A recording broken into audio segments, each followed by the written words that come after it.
আইনজীবী সাইফুল ইসলাম আলিফ হত্যার প্রতিবাদে চট্টগ্রাম আদালতের কার্যক্রমে কর্মবিরতি পালনের সিদ্ধান্ত নিয়েছে জেলা আইনজীবী সমিতি।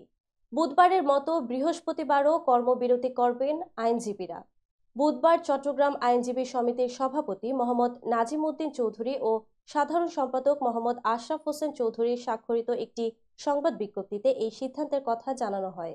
চট্টগ্রামের সকল আদালতের কার্যক্রমে কর্মবিরতির পাশাপাশি আইনজীবী সমিতির অন্য সিদ্ধান্তগুলো হলো সমিতির পতাকা অর্ধনমিত ও কালো ব্যাজ ধারণ করা, আইনজীবী সাইফুলের আত্মার মাগফিরাত কামনায় বাদ জোহর, কোর্ট হিল জামে মসজিদে দোয়া মাহফিলের আয়োজন করা, অবকাশকালীন প্রীতি সমাবেশ বাতিল করা হয়, দুপুর 2টায় আইনজীবী দোয়েল ভবনের সামনে থেকে শোক মিছিল করা এবং সমিতি বার্ষিক ইনডোর গেমস স্থগিত করা হয়। এর আগে চট্টগ্রামে আদালত চত্বরে পুলিশের সঙ্গে সনাতন জাগরণ মঞ্চের মুখপাত্র চিন্ময় কৃষ্ণ দাসের সমর্থকদের সংঘর্ষের সময় আইনজীবী সাইফুল ইসলামকে হত্যার ঘটনায় 30 জনকে আটক করা হয়েছে।